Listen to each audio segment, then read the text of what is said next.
अस्सलाम वालेकुम व्यूअर्स, उम्मीद है कि आप लोग सब खैरियत से होंगे और आपके परिंदे भी खैरियत से होंगे। काफ़ी अर्से के बाद वीडियो बना रहा हूँ। थोड़ा सा ऑफ़िस का काम, थोड़ा सा कुछ दूसरी चीज़ें और कुछ आउट ऑफ सिटी जाना पड़ गया था, जिस वजह से मैं थोड़ा सा जो है यूट्यूब के चैनल के हवाले से ज़रा सा हटा हुआ था। उसके अलावा ये है कि लाजिम बात है, उसके बावजूद भी अल्लाह का शुक्र है, काफ़ी व्यूअर्स ने, काफ़ी लोगों ने मेरे को मैसेजेस किए। और सर्दियाँ कराची में आई हुई थी, काफ़ी शदीद तरीक़े से एक आध हफ़्ते के लिए आई हुई थी।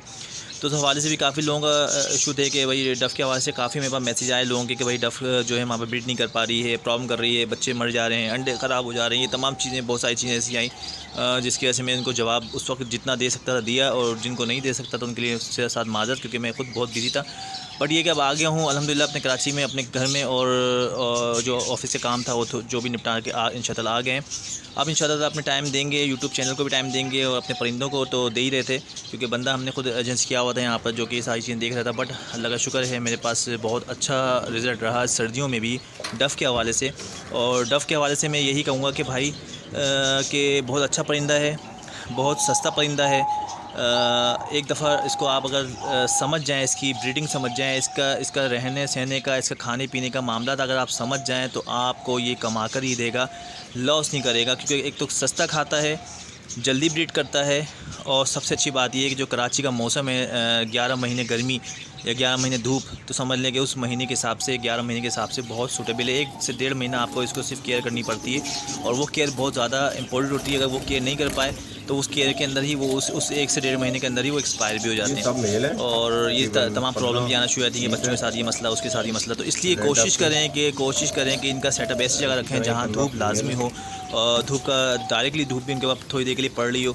और उससे जितना आप ये चीज़ करेंगे तो उतने परिंदा आपका सही रहेगा। अब मेरे पास जो लोगों का सवाल आता है वो ये है कि भाई हमारे पास ठंड की वजह से, हवाओं की वजह से में हमने बहुत कवर किया हुआ है, उसके बावजूद बच्चे वो कर रहे हैं, बच्चे मर जा रहे हैं, बच्चे वो नहीं कर रहे, आगे नहीं बढ़ पा रहे, यानी कि अंडे ख़राब हो जा रहे हैं, अंडे शेल के अंदर बच्चे मर जा रहे हैं। तो ये तमाम चीज़ें मेरे पास मैसेज आए, मैंने काफ़ी लोगों को जवाब दिया। बट मैंने बोला सर इस पर अब आए हैं तो इंशाल्लाह एक वीडियो भी बना लें। तो देखें, अभी इस वक्त मैं आपको अपनी कंडीशन दिखाता हूँ कि ये आप देख सकते हैं मेरे पर रेड के बच्चे माशाल्लाह से निकले हुए हैं। इसी तरह से आप देख सकते हैं। और मैंने काफ़ी बच्चों को भी सेल आउट किया। मैंने आने के बाद काफ़ी जो है बच्चों को डायमंड पाइट के, और उसके बाद रेड पाइट के, उसके अलावा रेड के और सादे जो होते हैं वो सबको मैंने काफ़ी सेल आउट किया अल्हम्दुलिल्लाह। आप देख सकते हैं कि मेरे पास बच्चों की, आप ये देख सकते हैं डायमंड के पेयर है, उसमें आप बच्चे देख सकते हैं कि माशाल्लाह से इसमें बच्चे आए हुए हैं। और उसी तरह से आप रेड के भी आप देख सकते हैं माशाल्लाह से, ये देख रहे हैं कि बच्चे इसमें भी आए हुए हैं। बच्चे ये रेड पाइट के हैं बच्चे, आप देख सकते हैं कि रेड पाइट के बच्चे आए हुए हैं। ये देखें रेड के बच्चे आए हुए हैं। तो ये सारे के सारे इसी सीज़न के हैं। और सादे आप देख सकते हैं जो बच्चे हैं सिल्वर के, उस आप ये देख सकते हैं उनके भी बच्चे आए हुए हैं। ये तमाम के तमाम इसी सीज़न के हैं भाई। और मैंने कोई ख़ास काम नहीं किया जिसकी वजह से मैं ये कहूँ कि मैंने ये किया तो इस वजह से ये हुआ। आप ये लाजमी करें या ये ज़रूर करें, इंशाल्लाह आज से अच्छी बेट आएगी। तो ऐसा कुछ भी नहीं है भाई, चंद चीज़ें आप ख्याल कर लो, आपका डफ़ बेहतरीन तरीके से बेट करेगा, कोई इशू नहीं होगा। सबसे पहले तो पेयरिंग अच्छी करवा लो, उसके बाद नेस्टिंग अच्छी कर लो। नेस्टिंग ऐसे अच्छी कर लो कि उसमें घास लाजमी होनी चाहिए, या ये ना हो कि बहुत ज़्यादा भरी हुई हो, या ये ना हो कि बहुत ज़्यादा खाली हो कि उनको चुभे बैठने में, सही ना। एक चीज़ ये, 2 चीज़ ये आपने कर ली। उसके अलावा आपने ये कर लिया कि सर्दियों की वजह से आपने उनको ब्रूफिन का, या फिर आप उनको कोलसोल सिरप जो होता है परिंदों का, इन दोनों में से एक को हफ़्ते में 2 दफ़ा आप इनको चेंज करें। जब मौसम चेंज हो, यानी सर्दी से गर्मी आए, गर्मी से सर्दी जाए, उस वक्त भी आपको इनको एक दफ़ा इनको डोज़ देनी है, 1 से 2 दफ़ा डोज़ देनी है। और जब भी कंटिन्यू चल रही हो तो उसमें हफ़्ते में 1 दफ़ा, अगर ज़्यादा सर्दी है तो हफ़्ते में 2 दफ़ा। ये खुद इंसान जब परिंदे पाल रहा होता है तो इसका एक्सपीरियंस इतना गेन कर जाता है कि हमें कितनी डोज़ डालनी, क्योंकि ये एंटीबायोटिक नहीं है कि खुदा से ज़्यादा डाली तो परिंदा मर जाएगा, या कम डाली तो परिंदा मर जाएगा। कम डालने से ये हो सकता है कि उसके असर ना करे, ज़्यादा डालने से खुदा से परिंदा मरता नहीं है। तो इसलिए कोशिश करें कि भाई इसको खुद से आप यूट्यूब वगैरह पे देख के आराम से कर सकते हैं। क्योंकि मेरे पास असल में इशू होता है, मैं ये चीज़ें इसलिए नहीं बना पाता हूँ कि मैं बाल्टी या टब में बड़ी क्वांटिटी का पानी बनाता हूँ, उस हिसाब से मैं उसको मैनेज करके डाल रहा होता हूँ। मेरे पास तो आधी बोतल पूरी डल रही होती है।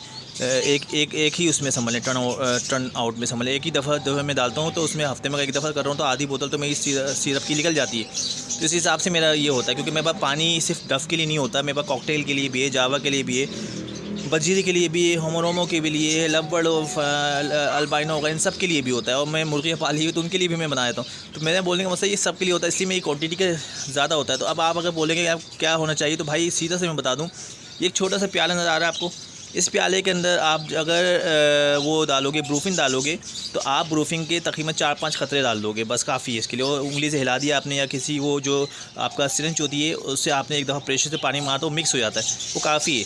और अगर ज़्यादा लग रही है तो 5 से 6 खतरे कर दें, बस, उससे ज़्यादा नहीं। और इसी तरह आप अपने प्यालों को मल्टीपल कर दें, प्लस करते जाएँ, तो आपको अंदाज़ा हो जाएगा कि हमारे को कितना डालना है। अगर 10 प्याले हैं तो उसके हिसाब से कितने खतरे होने चाहिए, यानी वो आधा ढक्कन या एक ढक्कन पूरा बन जाता है। तो इस हिसाब से आप करें, ये चीज़ लाजमी करें। दूसरी चीज़ ये करें कि इनके बच्चे जो निकलने के बाद मर रहे हैं, वो इसलिए मर रहे हैं, ज़्यादातर ये होता है कि वो टोकरी पे या जो उनकी छलनी है उस पर सही से नहीं बैठे होते। जिसमें आप नज़र आ रहे हैं ये भी काफ़ी भर गई है, मैं अभी इसको भी खाली करूँगा, इस क्लच के बाद इसको खाली करूँगा। इसमें काफ़ी भर गई है। अब क्या हो रहा है, बच्चा नीचे गिर जाता है। अब बच्चा नीचे गिर जाता है और हम लाजिम बात है सफाई नीफ से माने, तो हम सफाई नीफ से मान के चक्कर में हम क्या करते हैं, पूरी ट्रे साफ़ कर देते हैं, जो कि ठंडी हो जाती है रात में। और जब बच्चा इस पर बैठता है तो वो ठंड को बर्दाश्त नहीं कर पाता। डफ़ के अंदर ये बहुत ज़्यादा अहमियत का आमिल है। डफ़ सर्दी में स्टेबल नहीं रहता, ये हमेशा याद रखिएगा। हवा हल्की सी लगेगी तो डफ़ ख़त्म हो जाएगी। अगर ठंडी कोई चीज़ ऐसी लगी उनको, खाने में आ गई, उनके बैठने में आ गई, उससे भी वो प्रॉब्लम में आ जाते हैं। तो कोशिश करें कि भाई ये जो आपका अल्लाह भला करे, जो खाने पीने का मामला है, जो बैठने के मामला हैं, उसको ऐसा रखें कि वो इनको प्रॉब्लम ना हो। स्टिक जो है लोहे की नहीं होनी चाहिए, या लोहे की कोई रॉड नहीं होनी चाहिए, वो प्लास्टिक की हो या लकड़ी की हो। और जाली के अंदर कोशिश करें कि वो अपनी जाली या नेट पे जो भी बना हुआ उसमें वो ज़्यादा बैठें। परिंदे भी, बड़े परिंदे भी उसी में बैठें, ज़्यादा से ज़्यादा कोशिश करें ट्रे के नीचे ना बैठें। और लाइट का इस्तेमाल लाजमी रखें, ये मैंने एक वीडियो बना चुका हूँ कि हल्की फुल्की लाइट का इस्तेमाल लाजमी करें, ताकि परिंदा स्टिक पे या अपनी नेस्टिंग में बैठा रहे, वो कहीं जाली पे चिपक के ना बैठा रहे। तो ये आप चंद चीज़ें का ख्याल रखोगे तो इंशाल्लाह आपके डफ़ नहीं मरेंगे। अब खाने पीने के हवाले से कि डफ़ शैल के अंदर वो नहीं कर पा रहे, उसकी वजह ये होता है कि सर्दी में परिंदा नेस्टिंग सही से नहीं कर पाता, उसको हीट का जो है मामलात होते हैं, जिसकी वजह से जब गर्मी होती है तो आप देखें जब धूप पड़ रही होती है तो परिंदा ज़्यादा इधर उधर टहल नहीं रहा होता है, वो ज़्यादा अपनी नेस्टिंग के यानी कि अंडे के ऊपर बैठा होगा और अंडे को सही से प्रॉपर तरीके से उसको जो है हीट प्रोवाइड कर रहा होता है। सर्दी के अंदर वो बेचैन रहता है, तो वो सर्दी के अंदर बेचैन रहता है, इसलिए रहता है कि लाजमी उसको ठंड का एहसास होता है, वो सही से एक जगह बैठता नहीं है, जिसकी वजह से अंडों को सही से हीट प्रोवाइड नहीं होती है, वो अंडे सही से समझिए कि फर्टाइल नहीं हो पाते। तो इसलिए कोशिश करें कि उनको, जो मैंने आपको पहले भी कहा था कि खाने में इनके जो मिक्स सीड्स होती है उसके अंदर आप फ़िश ऑयल का इस्तेमाल करवाएं। फ़िश ऑयल का इस्तेमाल बहुत बेहतरीन है, और मैं आपको इसको दिखा भी दूँ। ये फ़िश ऑयल है, मैं जो यूज़ करवाता हूँ ये ब्लैक कलर का है। वैसे तो लोग दूसरी चीज़ें भी यूज़ करवाते हैं, वो भी बेहतर है, बट ये ओरिजिनल है। अगर ये कहीं से मिल रहा है, अगर आपको कराची में कहीं आपको लालूकेट मार्केट से मिल रहा है या फिर आपको गोल मार्केट से मिल रहा है, तो ये लाजिमी लें, ये उससे बेहतर है। और इसको लेकर जो है उसका इस्तेमाल करवाएं, तो इंशाअल्लाह आपका जो परिंदा है वो, और ये फ़िश ऑयल सिर्फ टफ़ के लिए नहीं है, ये तमाम परिंदों के लिए आप इसका इस्तेमाल कराएँ। मिक्स सीड के अंदर मिक्स करें इसको, और आप देखें कि परिंदा आपका चुस्त रहेगा, वो कभी भी सुस्त नहीं होगा। तो ये तमाम चीज़ें हैं, इसका ख्याल रखेंगे तो इंशाअल्लाह आप देख सकते हैं कि आपके डफ़ माशाल्लाह से अच्छी ब्रीड कर रहे होंगे। और आप देखते हैं मेरे पास भी अल्हम्दुलिल्लाह सारे के सारे जो डफ़ हैं वो ब्रीड कर रहे हैं, इस मौसम में भी ब्रीड कर रहे हैं। उसकी वजह सिर्फ यही है कि मैं इनको प्रॉपर तरीके से खाने पीने का इनका ख्याल रखता हूँ। ट्रे आप देखें मैंने साफ़ नहीं रखी हुई, खुश्क बाजरा इनका जो भी है वो पड़ा हुआ है, गंदगी का नहीं है।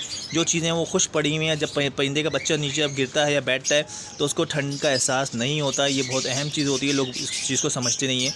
तो लोग, ये मेरे पास काफ़ी मैसेज आया इस दफ़ा कि यार आपके जो केजेस हैं बड़े गंदे होते हैं, साफ़ नहीं रखते, फला नहीं करते। उसकी भी कोई कई वजूहत हैं।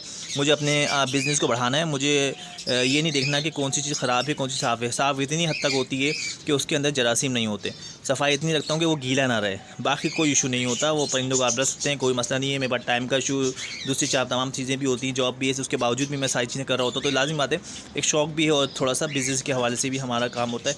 तो ये तमाम चीज़ें, इसलिए इसका ख्याल रखेंगे तो भाई आपका डफ़ इंशाल्लाह कभी कहीं नहीं जाएगा।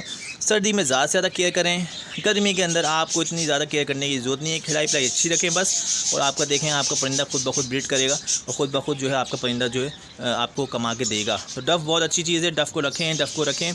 और इसके हवाले से मैं एक और वीडियो भी बनाऊंगा कि कौन सी अब डफ़ रखें। भाई अब बहुत सारे लोग ये बोल रहे हैं कि यार आपने तो कहा था कि डफ़ के रेट ऊपर जाएंगे, तो रेड डफ़ के रेट भी अभी इस वक्त काफ़ी गिरे हुए हैं, तो क्यों, क्या वजह है। तो इस हवाले से सारी वीडियो होगी इंशाल्लाह ताला, नेक्स्ट टाइम में बनाऊँगा और मैं आपको बताऊँगा कि ये क्यों हो रहा है और किस इसलिए हो रहा है इंशाल्लाह ताला, और ये आगे जाके भी बेहतर होगा, टेंशन नहीं लें। सही है, उम्मीद है कि आज का मेरा टॉपिक आपको पसंद आया होगा। लाइक करें, सब्सक्राइब करें, व्यूज़ दें, कमेंट्स दें, और अपने व्यूज़ लाजमी दिया करें। उस व्यूज़ से ही मेरा चैनल बन रहा होता है, चल रहा होता है। उसी व्यूज़ पे मैं देखकर टॉपिक को आप लोगों को बता रहा होता हूँ। जो चीज़ मैं अपने परिंदों पे इम्प्लीमेंट करता हूँ भाई, मैं वही बताता हूँ। कोई एक्स्ट्रा चीज़ें ला के नहीं बताता कि मैं इम्प्लीमेंट कर नहीं रहा हूँ, मैं आपको बता रहा हूँ खामा में।